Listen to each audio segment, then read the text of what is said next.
I'd like to introduce Konrad Matthaei.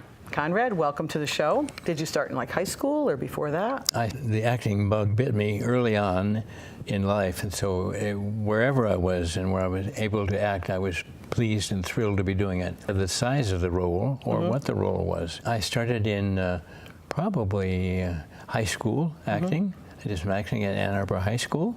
Right, you're from Michigan, Detroit, yes, outside of Detroit. I lived in Ann Arbor, went to my high school years there, and then after that, wherever I was in school, I loved to do some acting when I had time to do it, take it away from my studies. And what were you in school for when you went to, say, college or beyond high school?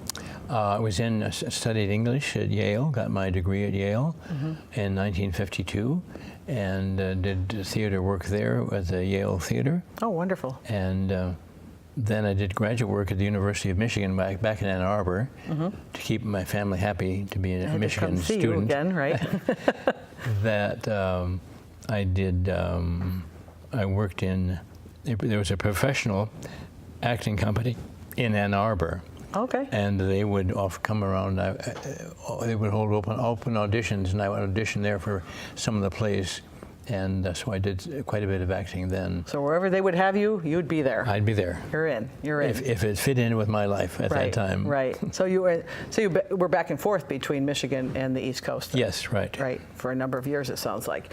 One of the shows that you were in that had, I guess, a big impact, the one with Katherine Hepburn. What was the title? The title was A Matter of Gravity. A Matter of Gravity. It was one of my first Broadway shows. Okay. Actually, and I produced that show. I wasn't an actor in that show. Oh, wonderful. So you got to work with Katherine Hepburn. I did indeed. And of she course, was a wonderful person to work with. Yeah, I heard a lot of good things over the years about her. And of course, she's had her place down here at the Shore in Connecticut. Right. Yeah. And what do you recall from that probably stood out at that time period? Well, it was my first Broadway production, and I got to work with some very experienced producers, Robert Whitehead and Roger Stevens. And they produced a lot of things in Broadway at that point. And I was happy to be enlisted in aid in raising money for the production to put it on. That's quite a job, just that alone, right? It is. Yeah. But they're always happy to have somebody who knows their way around the theater and who likes to go out and do the hard work of raising money and interest other people in what exciting production is coming up. Because that's not just putting on a show. There's a lot of work that goes before that happens, right? Right, exactly. Right, and that's what that's part of the producer's job, I would take. Exactly. So you've done a lot of productions. Yes. I'm looking at an entire resume of productions. There's a host of productions here that go on for pages and pages here, it looks like. So a lot in the 50s, 60s, 70s, it looks like. Yes, So you did a lot of years in theater in New York? Yeah, I did, mostly actually. In New York? I acted all over, on the West Coast, and I was on the East Coast doing summer stock before I got into professional theater and television. So as a striving actor, you take on the jobs wherever they are and where they will cast you. Right. And I was thrilled to be able to do that. Right. And where were you living at that time? Were you actually living on the East Coast, or did you kind of have to live in a couple of places? When you were doing some of the Broadway stuff, were you living on the East Coast? Broadway show, I was in New York by that time. In New York. Settled down. I had my television acting career was still going strong, and but I was tapering off into production as well. Okay.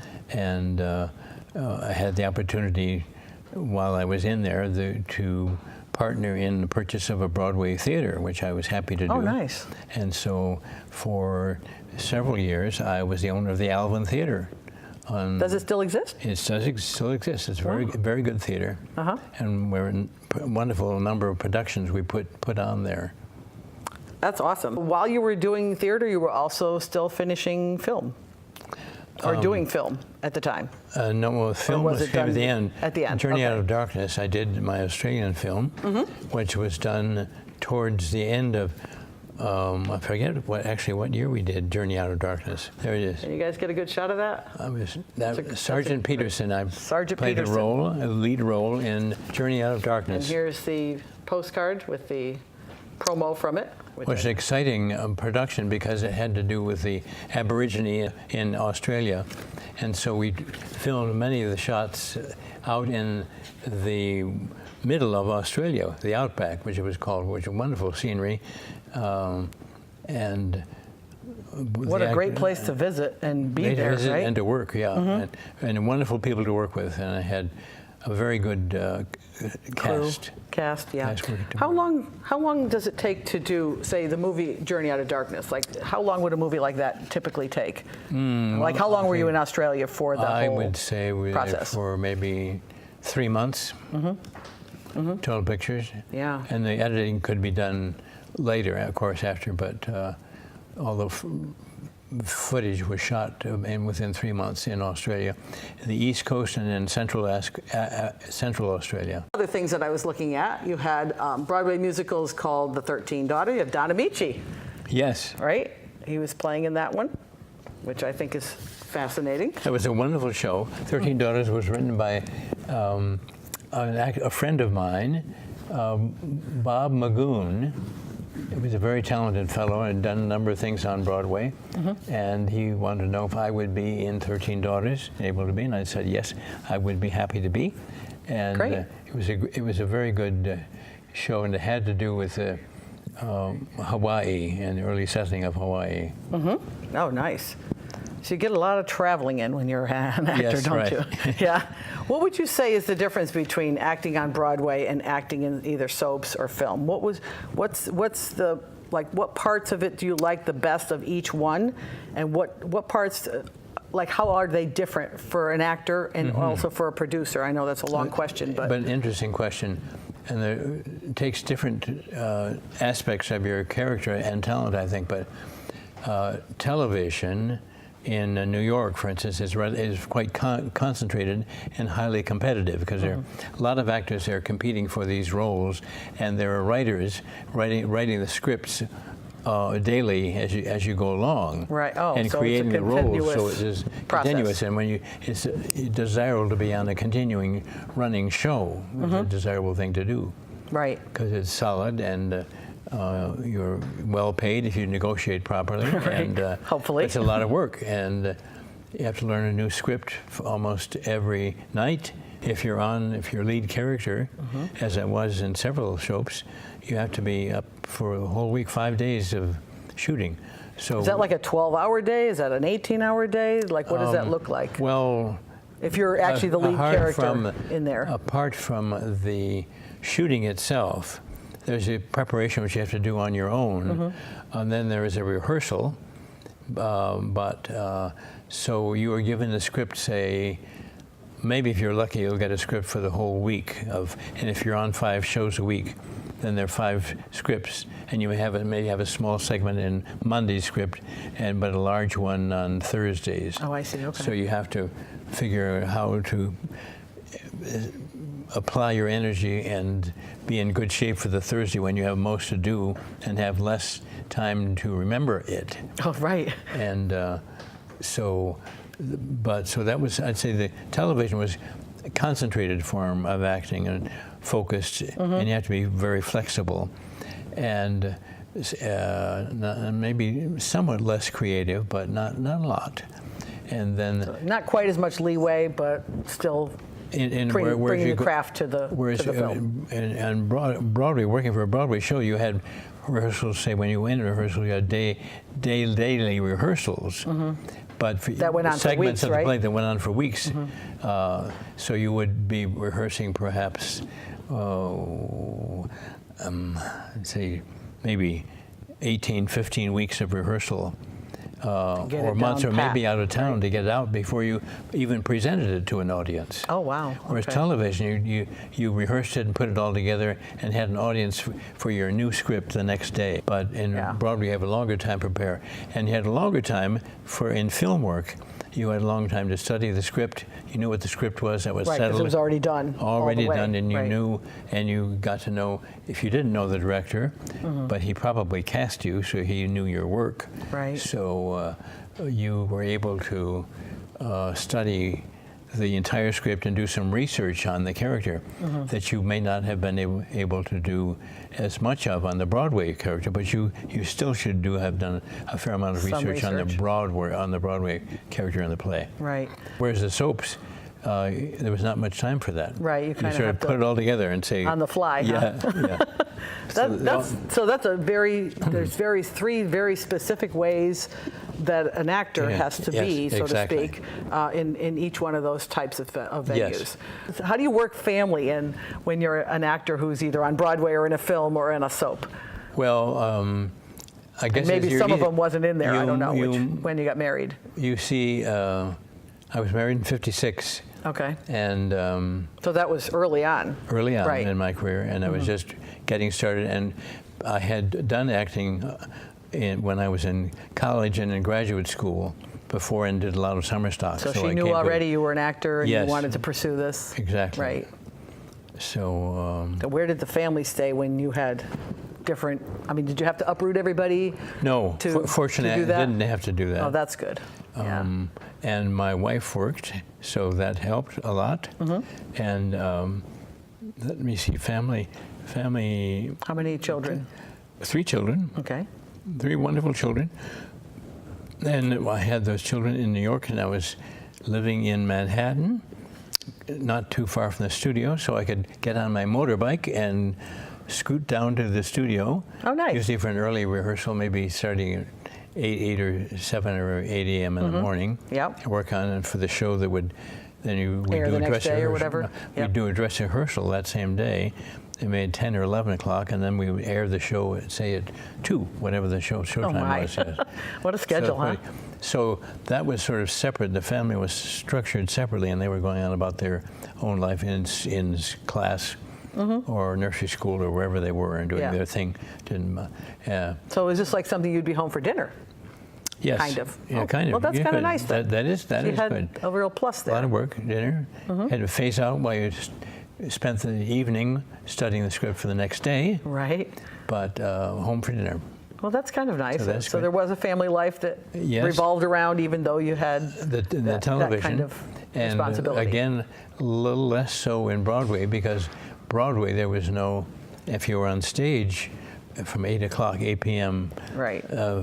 6 days a week, Monday through Saturday. And you're on stage every night of the week, typically, on Broadway? It depends upon... Right, on the show? Yeah, well, the show is on every night, so Sure. the show gives 8 performances a week. Right. So if you have 2 a part on in a show, Sunday, it right? could be a very tiny part, and didn't have to be, you'd still be there for the whole show, probably. Really? Okay. But if you had if you're the lead, you're there all day and all night. Full time, and you're. Well, if the show is produced on Broadway, you're not there during the day. Oh, just once it's open, but performance. as evening, your workload changes to the evening. And then for film, were you married and had children when you did the Australian? Yes. When you were in Australia. And Did they get to come there at all? Or no time for that. No. I was straight on work, Straight right? on down, do the film, shot the work, and missed everybody, and talked to them on phone occasionally. But made the film happily, and then came on back. Wow, okay. But I was not a member of the family for a while. Right, I guess not. Looks like your wife picked up the pieces on that one, right? She did. Do any of your children have anything to do with theater or film, or well, did they find any interest in it? They have interest in it, but they haven't, not so far, none of my children nor my grandchildren. My son did for a while. Was thinking about it, and then he had other interests that came in. His priorities changed. Yeah. But I have no offspring currently in show business. How about production? None of that either. No. Neither actors nor producers. No, correct. No. So you're the lone star in the whole family. Well, yes. Sometimes that's what it takes. Well, and you know what? That's kudos to you for doing that. I think that's wonderful. I mean, you've done some amazing things. I'm looking through. I mean, your resume here has a page and a half of all the shows you've produced and all the theater that you've been in and the musical comedies. George M. Can you tell me a little bit about that? Do you recall? Sure, A lot about that? George M. was a production of a terrific actor, Joel Grey, as George M. Cohan, and it really portrayed Cohen's life. And of course, we had to be able to rely on Cohen's music in the show as well. But because that's a musical, right? Give my regards to Broadway was there in that show. I know that one. It was a terrific show, and I had a very good partner. David Black was my co-producer on that, so he and I produced that. And it was a very successful show and ran a long time, and everybody was pleased with it. What would you say, I mean, if you had to pick, say, 2 or 3, I'll give you 3 even, what would you say were your top 3 in terms of either in all categories, or if you want to just pick one of each? What would you say is your favorite? Let's say for acting, what would be your favorite role that you had, whether it was on Broadway, in film, or at the soaps? What would you say was your favorite, if you had to pick one? I'd have to think about we're not that. We're not gonna say anything bad about the ones that you don't pick. Right. We just want to know, like, if you had a favorite, either as you were doing it or as you were looking back on it. I'd have to do a little research on that. Okay. To give you an answer. Okay, that's fair. Fair question. Yes. You've done so much. I don't even know if you could pick a favorite. How about in production? Is there anything that you really enjoyed the whole production piece of it when you were doing it as a producer? Likewise, I'd have to say we talk about that in the next segment. We're going to have to, I think, because you know what? I mean, I'm looking at it, I'm like, I don't even know if you could remember. I couldn't remember half of what I did if I did all this. I know. There's an awful lot here, you know what I mean? You have some amazing things. Is it difficult to keep a solid family foundation when you are an actor? And you have to do all that traveling, and you have to do all that stuff where you're away from your family for long periods of time? You have to be committed, both to family and to the theater, to make it work. And it's not easy, but you can do it if you work, and if your family agrees to it, and your wife is on board to it. Yeah, right. She understands. It sounds but there's like a lot of demands have to be made, and doing things differently than normal normal people quote unquote, do. right? Yeah. Well, I mean, whoever even they are. Well, even when you just say the thing about having to go to Australia for 3 months. Yeah. Now she's mother, father at home. She's bringing the kids to all their things. Yeah, exactly. You're not and there shopping at all. and doing all that and all the other stuff. things that have to go along with running a household. Right. Was brought down to one person. So exactly. You have sounds like you had a wonderful wife too. I did, absolutely. And it sounds like you were a wonderful husband to her. A wonderful, wonderful wife. Yeah. And like you said, 3 great kids. So that's kind of nice. I think one of the things that happens, like when somebody is in a position where their job kind of almost has to come first in regards to their family life. It was the same way with my family. Our family had a business that kind of went around. Our family went around the business. When the business was open, we were all part of the business too. So that sounds very similar to what you had to do with your family. I had 3 wonderful children, and I have 3 wonderful grandchildren now at the moment, and none of whom yet are so far immersed and inclined yet, but they may be changing their mind. Do you talk to them about it? Yes, if they ask me, I talk to them about it, even if they don't ask. Even if you don't ask, right? Well, you know what? If it was your passion for so many years, I can't see how you wouldn't talk about it. Exactly. Right? Exactly. I mean, this is something you loved. Well, it's a wonderful opportunity. I mean, I think to be an actor and to give part of yourself to a role and expose that part of your nature that you might not otherwise do, but give enjoyment to people who really appreciate a kind of artist, the artist of the picture that you're creating, either whether it's on film or television or on a play. Right. I'll tell you, one of the things that I always appreciate about any of those types of things, whether it's Broadway play or even a small theater local. I love to watch the whole production. I just find it fascinating to watch actors that they can actually do that. Like I would have a hard time being somebody other than myself. Exactly. You know what I mean? Yeah. Like that's definitely a craft that I was not gifted with. And I look at it and I'm like always amazed at because you really believe what's happening on the big screen, or you really believe what's happening on that on stage. Particularly on stage, you have to make it believable.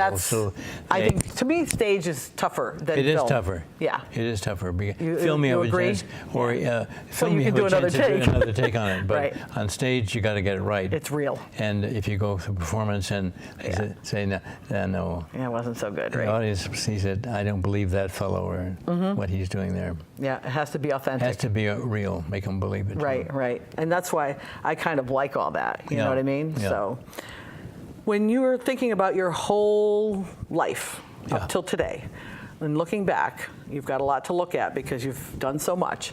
Is there anything different that you would have added to your life?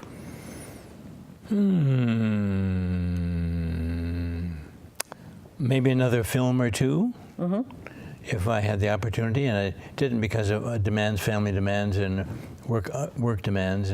But maybe another film because it was a terrific experience making Journey Out of Darkness in Australia in the outback, with a new cast of crew and cast of actors that I never had met before or knew, but making friends with them and getting to know Australia better was a terrific experience.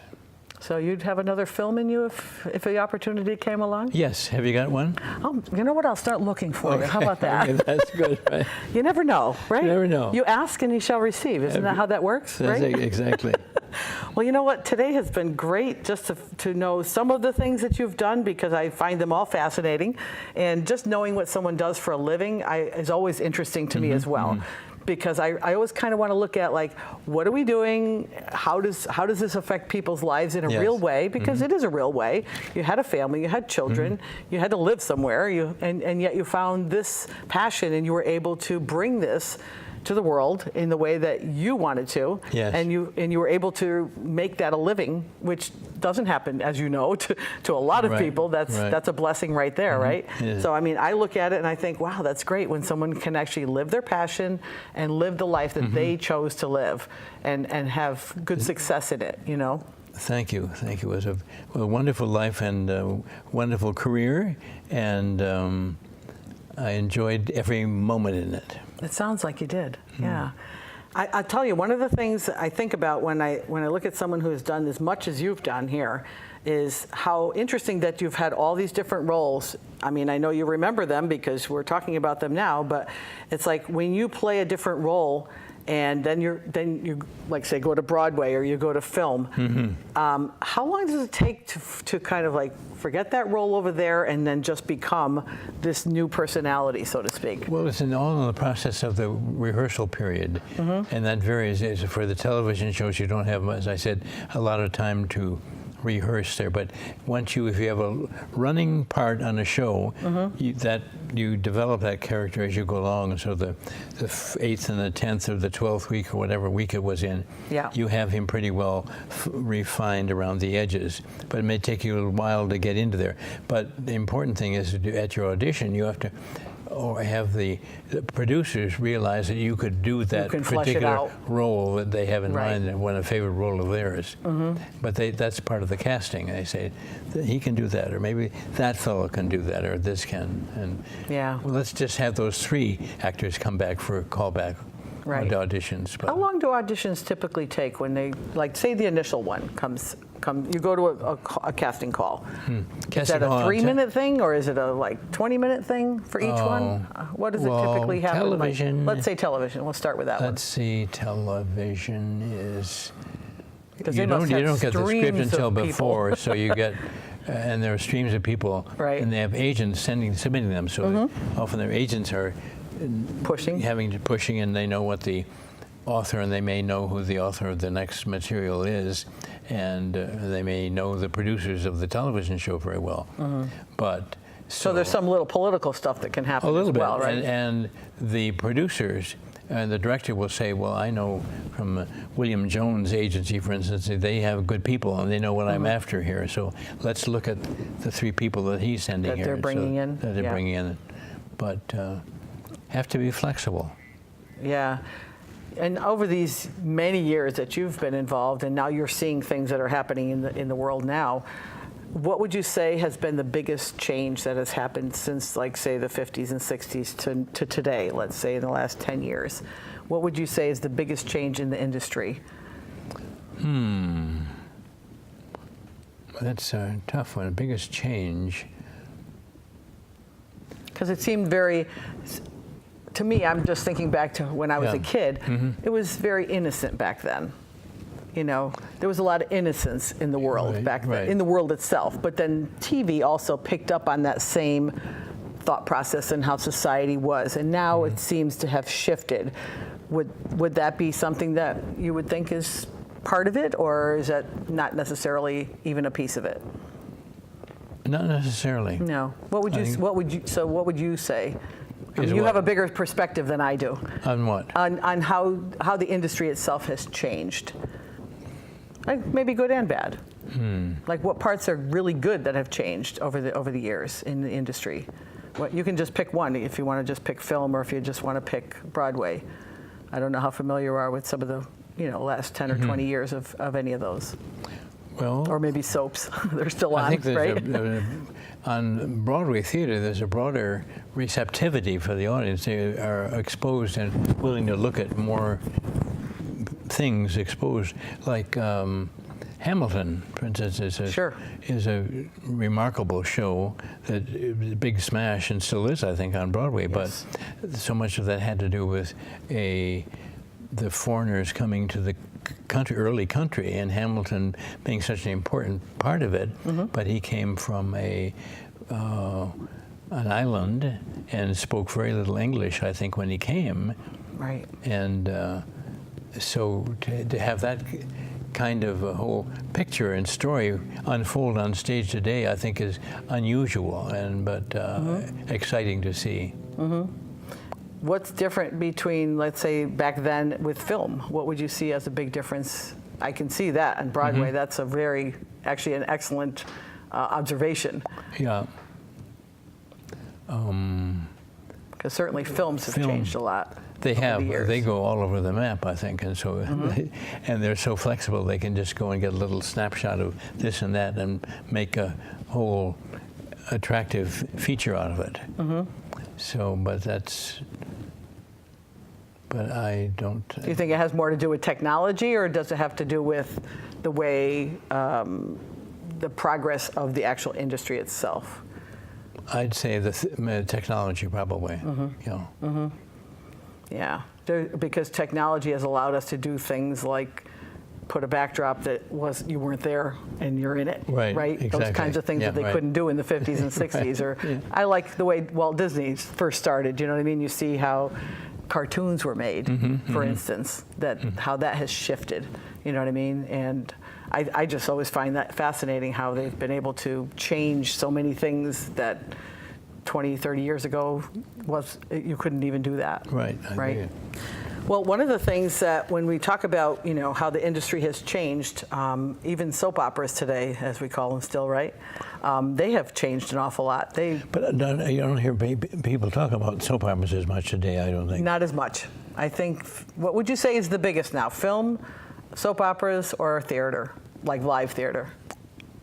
Well, I'm partial to live theater being the most important and more direct, but I have to say television probably makes the swiftest and broadest impact. Yeah. And what about big films, like blockbuster films? They didn't have that. Didn't have that then. Right. No. That's totally changed, right? Right. Yeah. Yeah.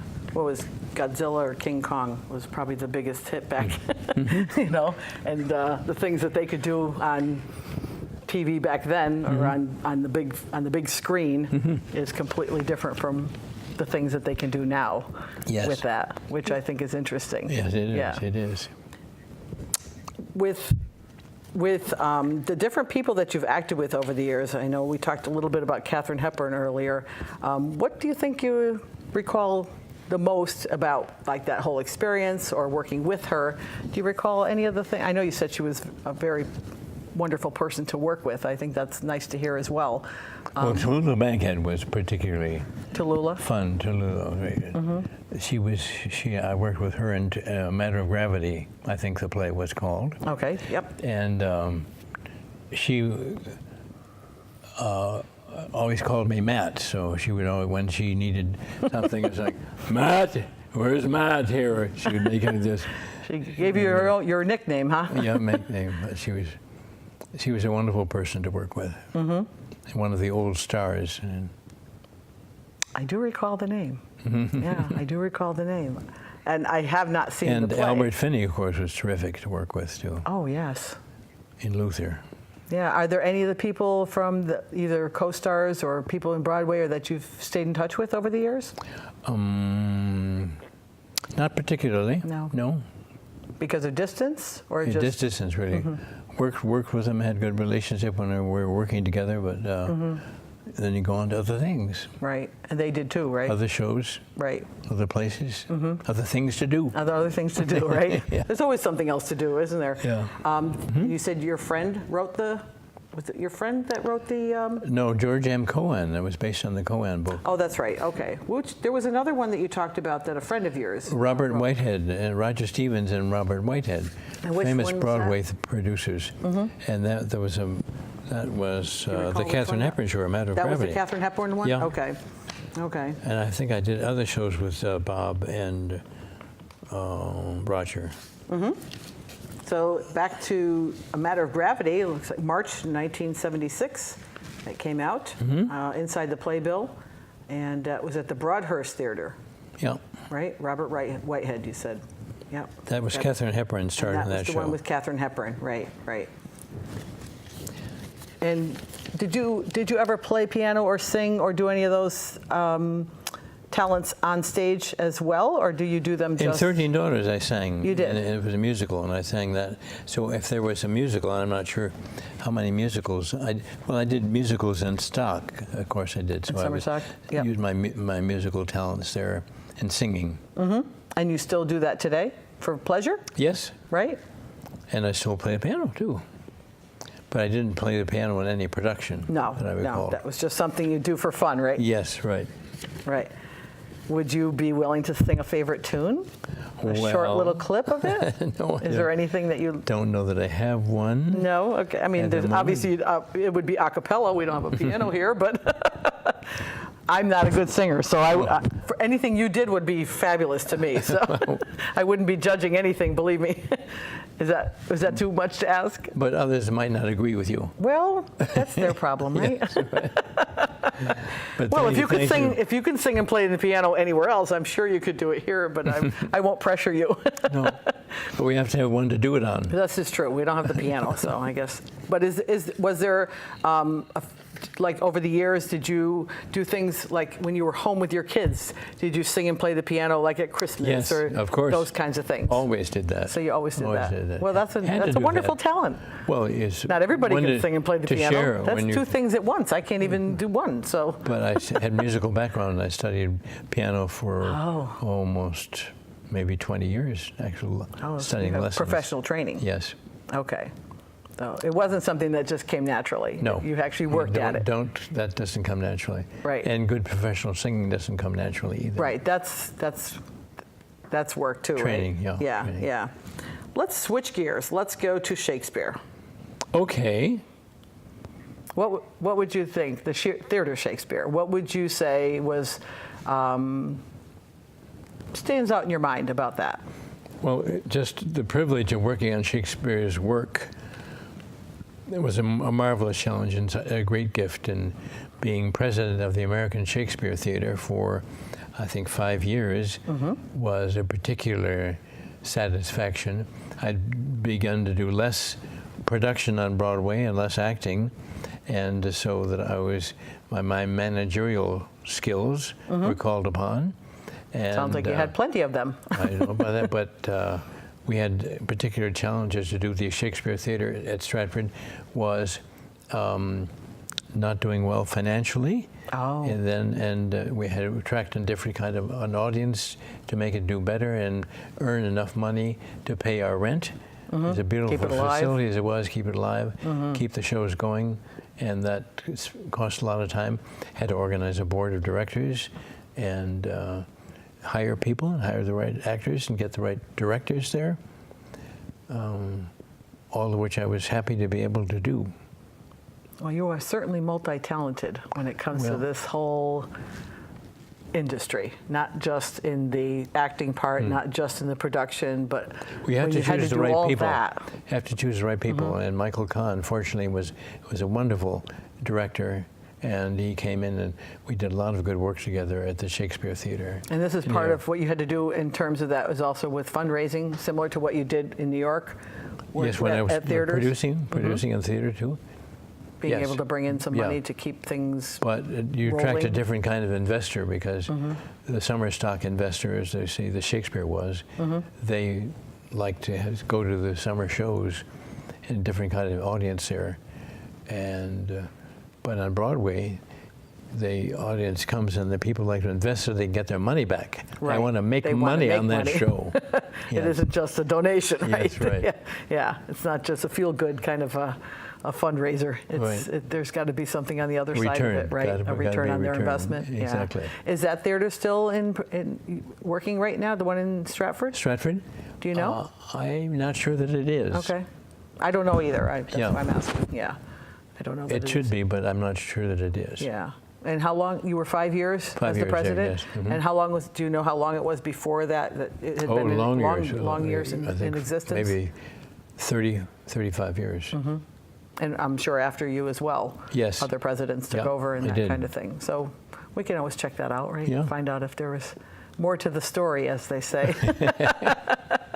Well, it sounds like you kept it going for quite some time. Not only as the president, but as the person involved in the fundraising and keeping it alive, so to speak, as they say.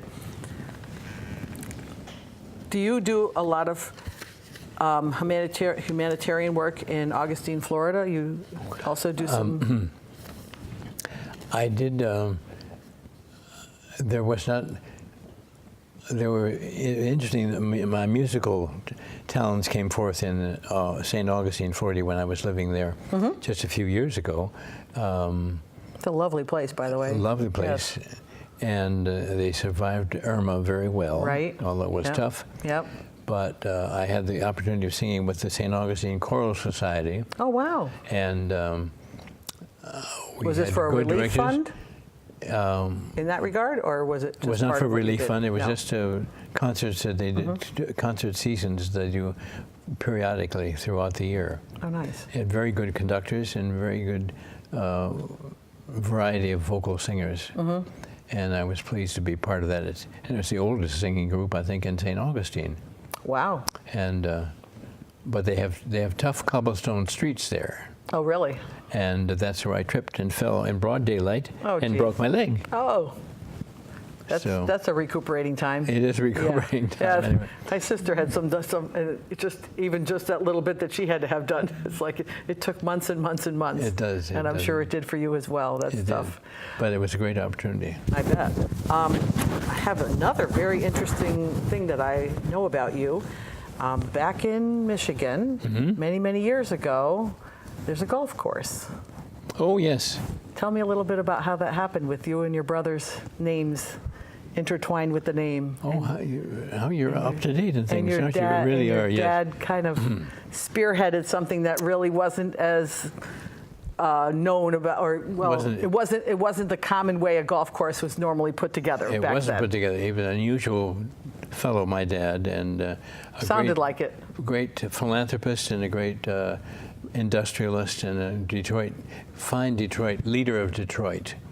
He was a wonderful guy and a wonderful mom. So I had wonderful parents, and they together bought some property. My father's business was in Detroit, Michigan, auto parts business. Okay. And he bought some land near Ann Arbor. And this was a part of a quarry or a Well, it was a gravel pit. A gravel pit, okay. Gravel pit. And bought some land over the years, and as he was able to, bought more land. And as we were growing up there, my brother Fred and I, and so that was our summer job. Make this place look beautiful. Make it look good, huh? Plant those trees, plant that corn, harvest the corn and the wheat, and get out there and turn it into something. And it was called, Mom and Dad named it Radrick Farms. That was the first syllable of my name, the second syllable, and my brother's Frederick. name, Right. Frederick, so Yeah. Radrick. And he gave, when he retired, he gave it to the University of Michigan, and it's now become the Radrick Golf Course at the University of Michigan. So it's And owned by that's wonderful. It's owned by the University of Michigan now. And But it's a public? It's public, yeah, yes. university. So, and it's beautiful.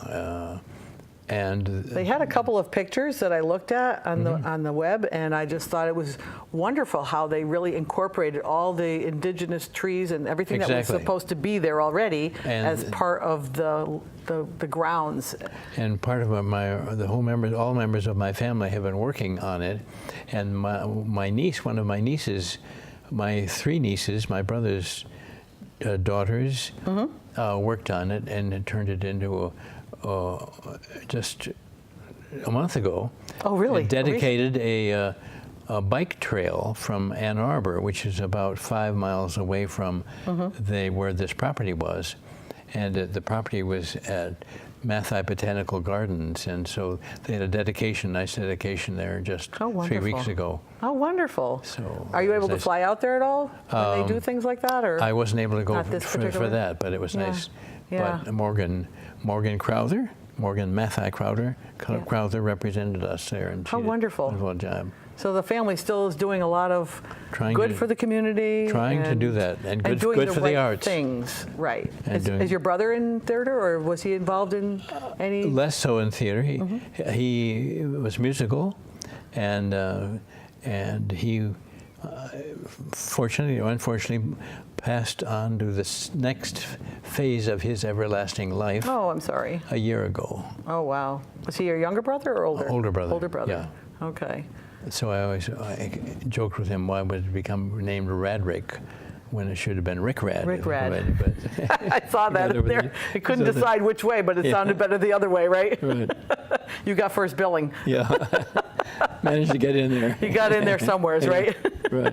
Well, it sounded like a really wonderful, not quite philanthropic, I can never say that word right. Philanthropic, but more of a community type of endeavor that your family was really a part of in that whole area. And what made this, and continuing. You touch your finger on it exactly, because this bike trail, which was dedicated to my nephew, in nephew's honor, and it ran from Ann Arbor about 7 miles in back roads before it gets to the actual property? Botanical Garden property farm, which is part of the University of Michigan.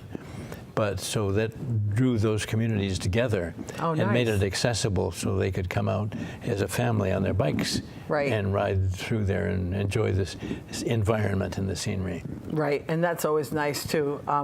Does Morgan have a nonprofit that she works with out there, or is it all just family things? No, it was largely family things. And we're working Were with you it. athletic back in the day, like the bike? When you're talking about the bike trail, Yes. you're talking about golf. Like, was that something that was kind of big in your family, or? Not necessarily, No. but bike trails are something today people do. A lot of the families do. Yes. Yeah. You would enjoy it. You know what? I'll have to get out to, now that'll be on my bucket list too now. You're Good. giving me all these things I need to go to, Australia, Michigan. Yeah. You can handle it. You can handle it all. I could probably do that, right? I think you could. I just can't do the acting part or the producing part. You could probably do that too. Well, I don't know about that. I enjoy people's stories. Yes. I enjoy hearing how people have lived their lives and what they found to be their own sign of success for their life. And it sounds like you've reached the pinnacle of what that could be for your life, because it seems like, from what I'm hearing, everything that you had wanted to do, you've done, and you've enjoyed it. And to me, that's a sign of success. It's not all about, making $20 million. It's more about, did you live the life that you really wanted to live? And done something for other people as well. And done something to help your life, your community, your family, your extended family, like your nieces. And how these things all are interpreted as a person is how you want to be maybe thought about. What would be like how you would want to say your legacy to the world is the way you've lived your life. Exactly. And what would be how would you want to be remembered for all time? Let's say. Right. Well, that's sort of how I would like to be remembered. has been Has just all those something, things. all those things, and Right. trying to do something and encouraging your family to be involved in it as well. Sounds like they are. They are. They are indeed. Your son and daughter, son and two daughters? Son and two daughters. Two daughters, lost right? a daughter 2 years ago. Oh. But son and daughter are very active now and working very hard. Son's working in Michigan, and with his son at Yale. Oh, okay. And So the whole family has been always involved in a lot of different things. yes, Like you've had some interest in community, in making things different for a community that are long lasting, like your dad's legacy with this golf course. Yes. And now Morgan's with the Matthaei Botanical Gardens. Matthaei, I'm sorry. Matthaei Botanical Gardens. You know I was going to mess that up, right? We're going to start just calling you Maddie. No. Like Tallulah did. Tallulah did that. Matt. She said Matt. Yeah. Matt, yeah, right. But the Botanical Gardens, how big of an area is that? About 800 acres. Wow. Well, the Botanical Garden itself is smaller, but it's tied in with the golf course, the Red Ray Golf Course that I told you about.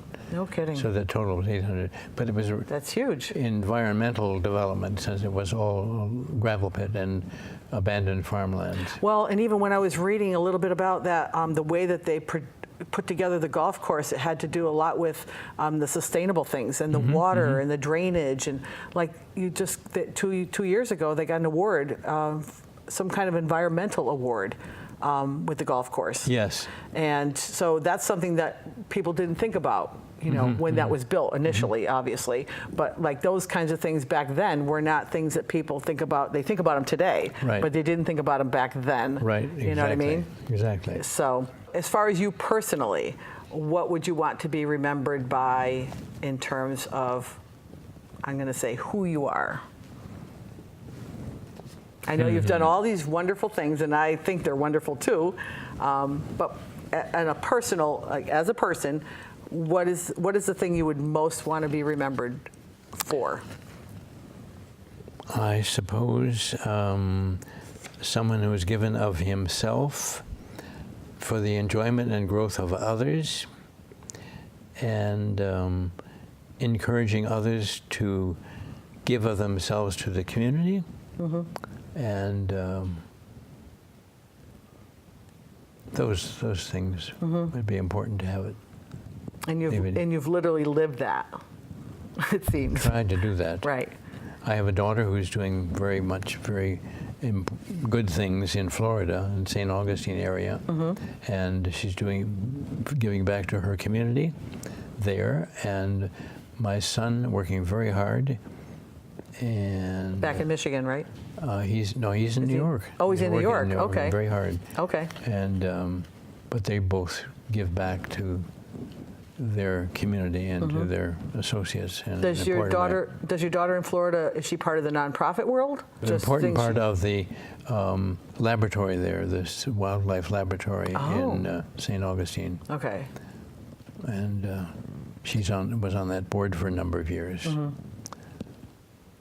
So A lot of environmental concerns then. yes, exactly. Right. Exactly. Which it is our planet after all, right? It is. Got to take care of it. Somebody's got to take care of it. Clearly, right? We're glad that people have that interest, you know what I mean? So we're almost at the end of our time, and Yes. I don't know if there's anything else that you would love to say, but I would certainly welcome that. If not, Thank you for your kind interest, Shirley. yeah. And appreciate that and your well-phrased and directed questions, Well, you're welcome. and Thank you. keeping the ball rolling. Yeah.